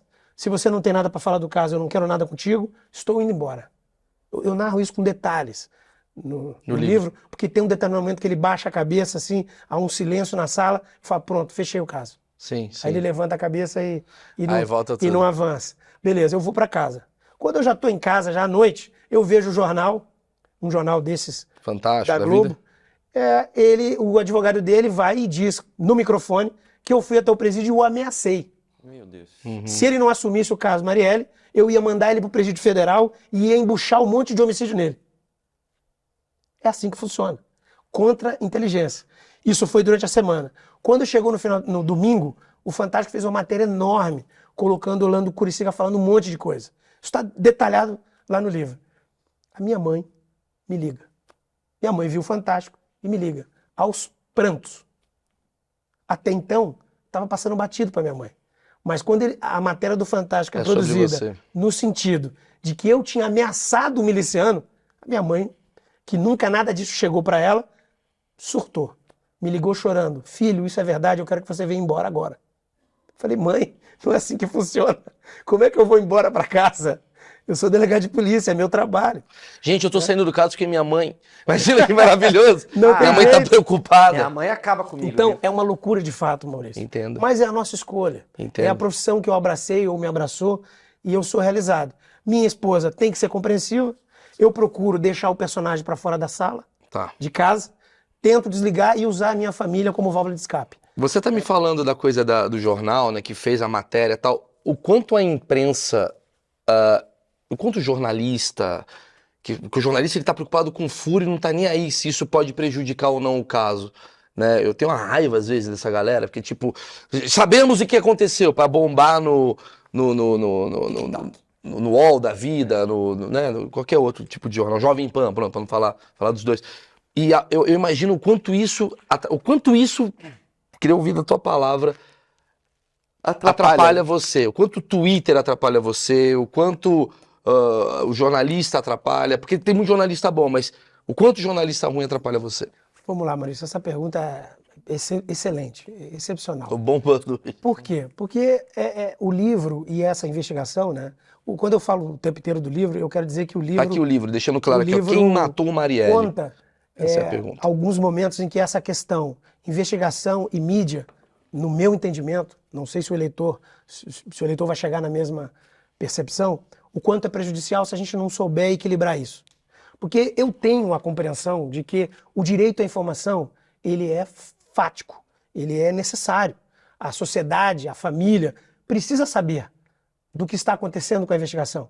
Ok, esse é um ponto, a gente pode deixar aqui separado. Por outro lado, a investigação precisa de sigilo.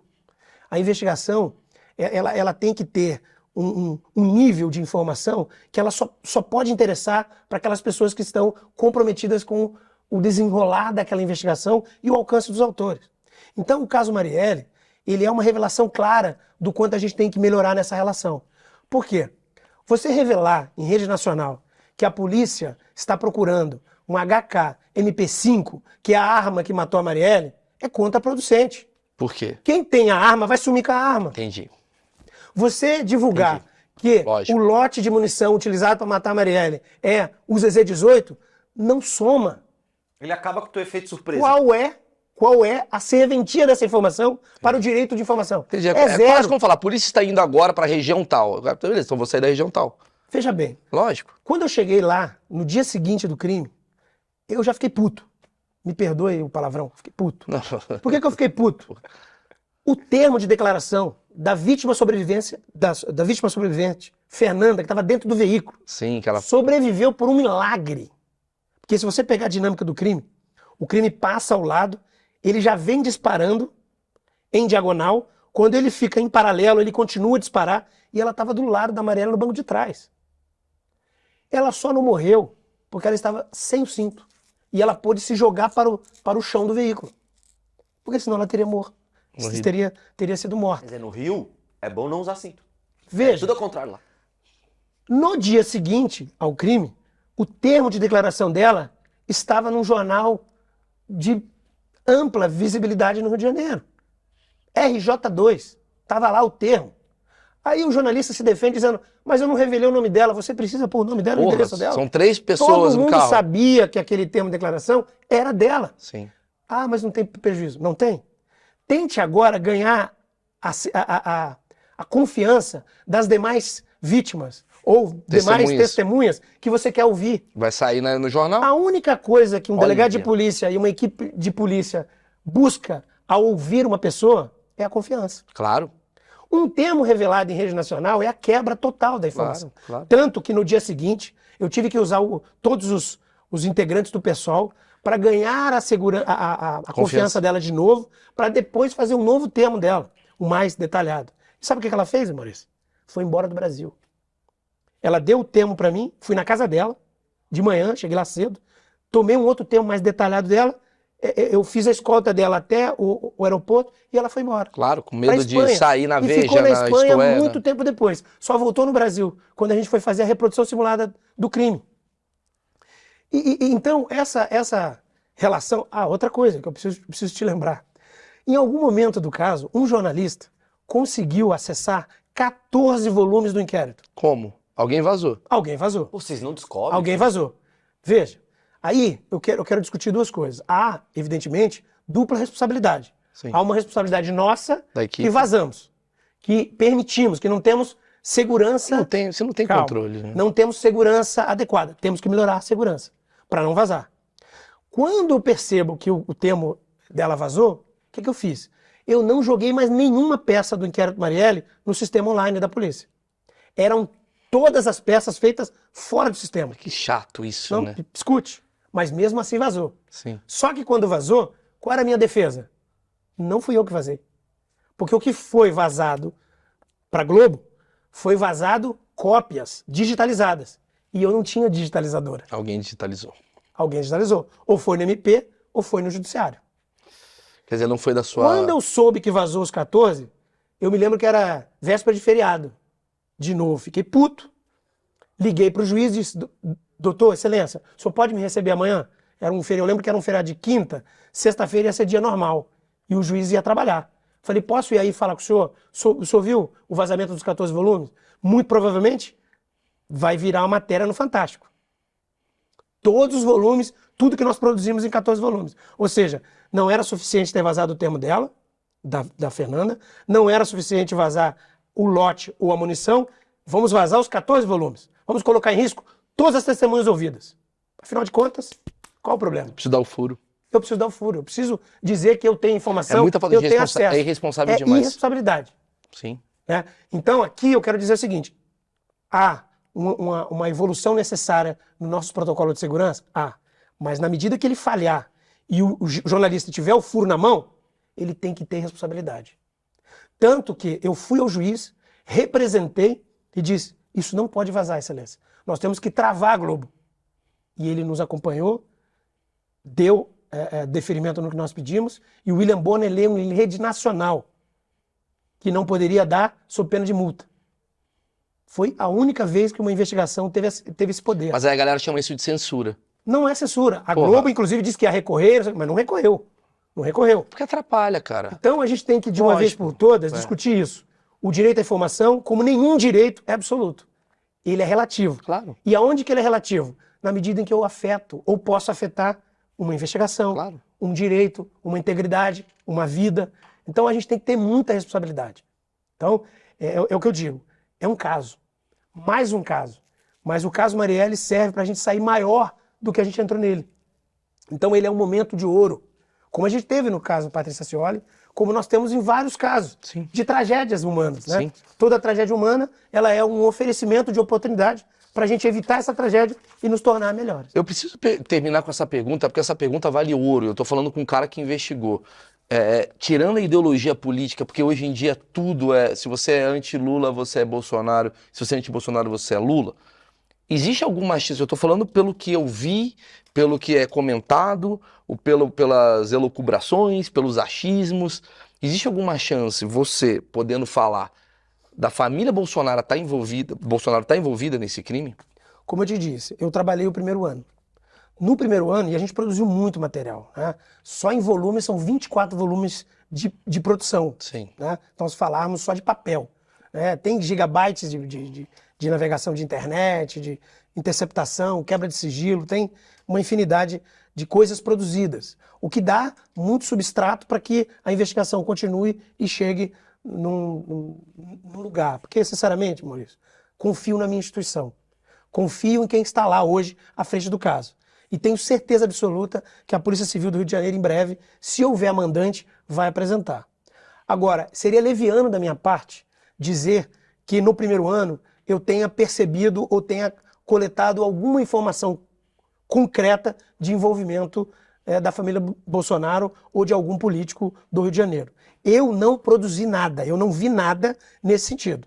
Agora, não sei o que aconteceu do dia que eu saí para frente. Tem muita coisa sendo produzida, ou foi produzida. Espero que continue sendo Mas você preservada bate em papo sigilo. com essa galera ainda? Tipo, Não, eu não tenho acesso. não tem uma coisa... O inquérito está sob sigilo e eu prefiro não me envolver, né, Entendi. no que está sendo feito. Então eu respeito muito o sigilo que está sendo Tá, mas colocado com lá. certeza, assim, você que foi o cara que descobriu que foi o Rony Lessa e o Essa de Queiroz lá que executaram o crime.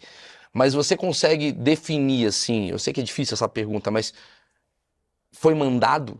Ou foi uma coisa dos caras com alguma questão dele? Posso complementar? Acho que é uma boa essa. De sim ou não? Quando você estava no caso, você chegou ou teve pistas de quem mandou matar a Marielle? Não, no primeiro ano a gente não, como eu disse, a gente andou em boa parte do tempo com a questão dos De descobrir quem executores disparou. e das motivações. Motivação, você estabelece linhas de possibilidades, né? E atrás de uma motivação, normalmente tem um mandante, né? Normalmente, evidentemente. Sim. E em determinado momento a gente optou pela técnica investigativa de abandonar a questão da motivação, do mando, dividir a apuração em duas fases. Eu fui responsável, vamos colocar assim, pela primeira fase. Prender os executores. E, através da oitiva deles, né, através do interrogatório deles, criar elementos para a fase 2. Mas nós não tivemos êxito. Porque Eles eles nada não falaram falaram. nada. Mas nós deixamos muita coisa produzida para que a questão do mando, a questão da motivação seja trabalhada. Né? São várias linhas de investigações, algumas que nós apostávamos mais, outras menos, mas eu tenho fé de que aqueles que já operaram no caso e lá estão agora, tenham perfilado a partir daquilo que a gente produziu. E eu repito, eu tenho muita fé e eu acho necessário que seja dito se tem mandante, se não tem e se tem quem foi. E por quê? Porque eu estou seguro de que é uma ferida aberta. Mas você tem uma opinião? Você, assim, você é uma opinião civil, do tipo, quem mandou matar? Não precisa falar o nome da pessoa, obviamente, mas assim, não foi um crime, assim, alguém mandou. Você tem essa... O caso é tão complexo, mas que não dá para ter opinião. É mesmo? Não dá para ter opinião e acho que tem que ter responsabilidade. Né? Ótimo. É que na minha cabeça... Eu sou muito responsável. Ótimo, você eu tá- sou muito na minha responsável. cabeça, Eu que não tô como sendo. como é o escritório do crime, né, que foi assim, né, nominado, eu penso que tem um contratante do escritório, senão o escritório Sim. não trabalha. Eu não acho que um cara que nem o Rony Lessa, que é um puta assassino, foi do BOPE, né, o Rodrigo, inclusive, Rodrigo treinou o Rony ele e Lessa. tal. Eu não acho que ele faria isso de graça, saca? Não sei, Mas aí é meu. achismo, né? Aí é achismo meu. achismo. Aí são E os aí que tá. achismos. E aí o achismo, ele é tão complexo, né, que você tá me falando, que a gente vê que tem uma narrativa que confirma ter alguma coisa da família Sim, do presidente, e tem uma outra narrativa que ela não tem nada a ver. nada a ver. E tem outra narrativa que fala, cara, isso daqui na verdade é um problema político que ela tinha ali na coisa. Então, assim, são muitas questões que não tem a ver com a tua função durante o percurso, né? Essa jornada, vamos dizer assim, lumenizando. Que é aquela coisa toda. Você fez a entrada no crime, você entrou e falou, deixa eu ver o carro, deixa eu ver o celular, deixa eu ver o que aconteceu. Levou um ano na investigação, Rony Lessa e o Essa de Queiroz foram comprovados como os assassinos. Beleza? Acabou. Você foi afastado E aí esse crime já está em andamento, essa investigação há quanto tempo? 4 anos, 4 anos desde que você saiu, não? desde que eu saí. Desde que você saiu. E não teve novidades, assim, que a gente tá aguardando. Tá puto com esses É, caras. a gente tá puto, porque como a gente estaria puto com qualquer outro crime. Pô, né? Que tem uma... Isabela Nardoni caiu do prédio, fica 5 anos pra descobrir o que aconteceu, a gente ia ficar puto, porque chega pra todo mundo, né? É um interesse Isso, público. Eu acho que essa questão de estar puto, eu acho que isso é importante. Mas, assim, por outro lado, a gente tem que ser bastante realista, assim. E eu tenho essa responsabilidade e tenho que dizer isso, né? Esse crime tem uma resposta parcial, que pode ser a definitiva, né? É preciso esperar o que se está sendo produzido ainda. Pode ser definitiva, né? Então pode ser que não tenha mando, então a gente tem que ter essa responsabilidade de deixar em aberto, ok? Mas tem uma resposta, e não é pouco, é muita coisa, né? Nós estamos num Brasil que produz, em 2019, nós produzimos 65 mil assassinatos, fora os desaparecimentos. Caralho, é muita Então veja, coisa, velho. é uma resposta. Sim. E a gente tem que valorizar muito isso. A Polícia Civil brasileira, num crime absurdamente complexo, Conseguiu ela apresentou chegar... uma resposta. Então a gente tem Tá. a gente tem que ter orgulho das nossas instituições e acreditar nas nossas instituições. Sim. Porque afora a polarização, eu tenho que confiar nas minhas instituições. Eu concordo. Porque tirante essa questão de ideologia, essa questão de polarização afetiva, eu tenho as instituições que permanecem. Mas veja, nós temos que pensar em João, Maria, Isso. Joaquim, Pedro, são... Mas Quer o senhor concorda se eu que... voltar lá para quando eu assumi o caso, Sim, para você ver a complexidade que é. Eu fui chamado para resolver o caso Marielle, claro. certo? Mas eu não trabalhei só o caso Marielle. Você tava fazendo outras coisas. Porque as mortes não param. Claro. São 3 homicídios dia. São 3 homicídios dia. maluco. Ao final do ano, fecham 1000 homicídios. Quando eu cheguei na delegacia de homicídios, eu tinha um passivo para responder. Porque a família da Marielle, a sociedade quer uma resposta. Mas eu tenho um monte de família que o crime chegou antes da Marielle, Sim. que estão esperando a resposta. Mas a grande cagada, na minha opinião, ô delegado, pra mim a grande cagada é, como esse é o crime que tá todo mundo comentando e os outros não que sejam menores ou maiores, são crimes, são famílias, o caralho é 4, como esse foi o crime que tá todo mundo assim, caramba, acaba tendo até tem uma cena do Batman, eu vou ter que parafrasear o Batman, vou vamos lá ver. no Batman. Prestem atenção, pessoal. Fui vamos no ver. Batman, que tem uma coisa que eu acho maravilhosa essa cena, que é do Cavaleiro das Trevas, que o Harvey Dent, ele prefere ser preso, ele ser culpado, Mártir. porque é importante o Batman prender alguém, ou então a justiça funcionar, uma coisa do tipo assim, pra população Ficar seguro e pra se botar sentir medo. mais segura e E botar medo confortável. nos caras também, né? Concordo. Entendeu? Concordo. Então tem uma coisa do tipo assim, quando você me fala que você é o cara do crime que tá resolvendo a porra toda, e a galera, vamos pensar assim, o meu achismo, tá? Qual que é a visão das pessoas sobre a polícia? Não a minha, mas uma parte dessa polarização. A polícia, ela responde ao militar. A polícia responde ao presidente da República. O presidente fez uma intervenção federal. A polícia, a galera tá assim, tem uma galera que falando assim, esse cara aí é do Bolsonaro. Tem a galera que é assim, você sabe disso. Sim, sim. Esse cara é do Bolsonaro. Aí tá aqui, na hora que ele descobre a parada, ele é trocado, a gente tá 4 anos sem receber uma resposta, a polícia tá conivente com essa porra. É isso que a galera fala dessa bolha que existe ali. E o que você tá me falando é, gente, é muito mais complexo. Muito mais complexo. Eu acho que a gente tem que ser responsável. Primeira sim. coisa, temos que deixar esse discurso fácil de que o problema é a instituição. Mas você Não, entende essa a pressão que instituição- existe? A instituição, ela permanece. Sim, claro. Muda-se as cores dos partidos, os momentos, mas a instituição, ela permanece. Ela é nossa. Mas ela não perde... Ela é formada por pessoas como eu, como você. Claro, como, claro, concordo, né? concordo. Somos nós. Não é um ente fora de nós. Somos nós. Então, primeira coisa é confiar. E as instituições policiais, principalmente, que lidam com a elucidação de crime, ter a percepção de que o produto que a gente apresenta é sensação. Isso que você está dizendo é exatamente isso. O que nós temos que apresentar para vocês, e a gente não pode aceitar só isso, é muito pouco. Veja, A sociedade não pode apenas aceitar a sensação. Eu quero segurança de verdade. Então a gente tem que passar disso. Então, apresentar só a resposta no caso da Marielle é insuficiente. Eu tenho que ser capaz de entregar a resposta nos 65 mil casos, que foi o número de 2019. E nós estamos num número decrescente, graças a Deus. E é graças a Deus, não pelas reformas que a gente precisa, e eu falei de algumas coisas que o Brasil precisa, não. Graças a homens e mulheres no Brasil inteiro que fazem o que eu faço, que a minha equipe faz. Sim. Sem efetivo, sem insumos materiais, a gente se desdobra. Muitas vezes, a gente abandona a família, se dedica só ao trabalho. É isso que eu estou tentando dizer. Não, e no fim das contas, Sim. o que a gente entrega é só uma sensação de segurança. Não, concordo. Então a gente tem que ser mais concreto e cobrar mais. Então não é só entregar a Marielle e tá tudo certo, não. Eu tenho que entregar a Marielle sim, mas eu tenho que entregar os outros também. Não, isso eu concordo pra cacete.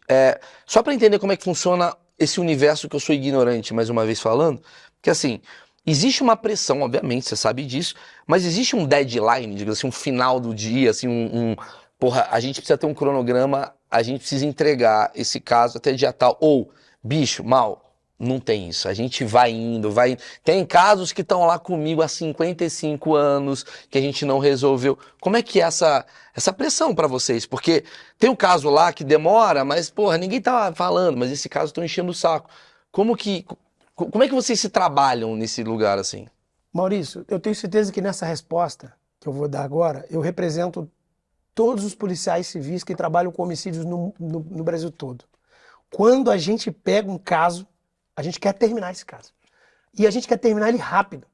A gente tem o hábito de se apegar àquela vítima, àquela família, àquela dor.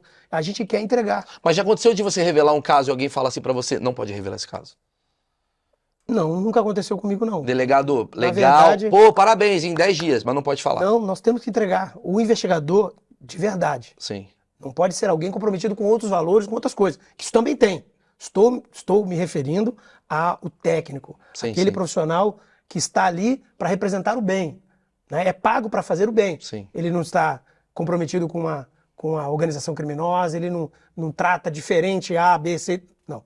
Não é para isso que ele é contratado, não é para isso que ele ganha o seu salário no final do mês. Maravilha. Porque o salário está lá. Faça sol ou faça chuva, o salário está lá. É uma profissão que ele escolheu. Então ele tem que cumprir. E os órgãos correcionais têm que funcionar a ponto de perceber essas dissonâncias.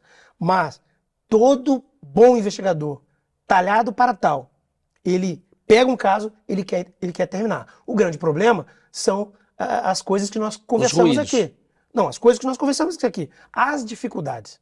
As dificuldades. Tá. Mas todo investigador quer entregar. Agora, tem um limitador? Tem. Infelizmente tem um limitador e ele é muito triste. Só o Estado pode perseguir alguém e colocar atrás das grades. Nós não temos pena de morte. Então, quem comete um crime só tem um destino quando for alcançado. Cadeia. Esse direito, poder que é dado ao Estado, à polícia, ao Ministério Público e ao juiz, não é eterno. Então, se eu cometo um crime de homicídio, por exemplo, o Estado tem 20 anos para me caçar e me prender. Passado 20 anos, acabou. Então, nós temos que pensar nisso.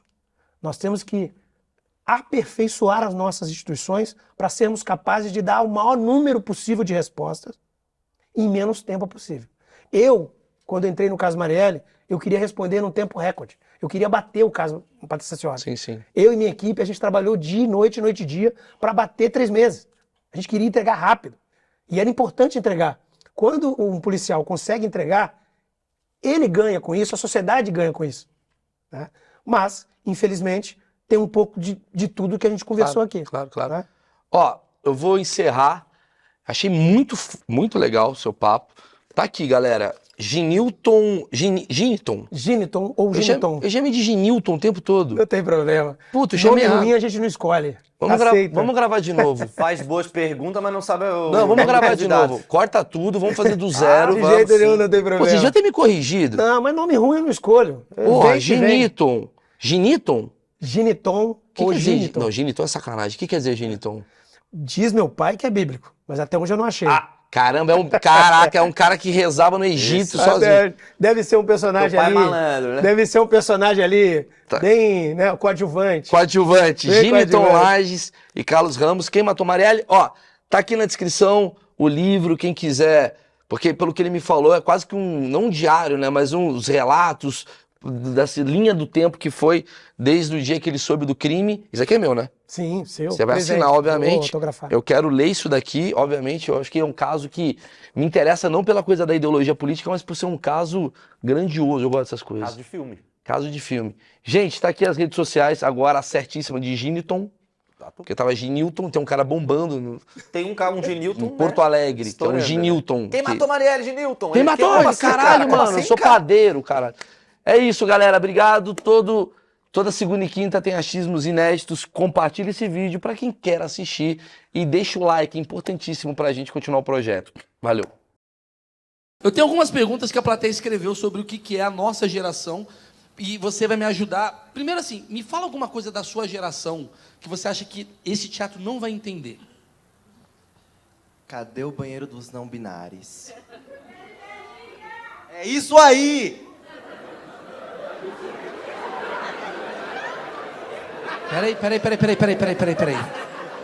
Peraí.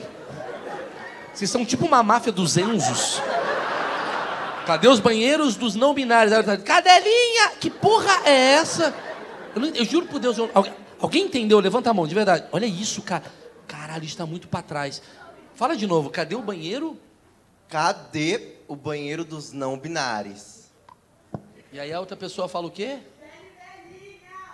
Abra mesmo. Bela e Belinha? Me explica. Tem uma menina que tá viralizando recentemente no Menina.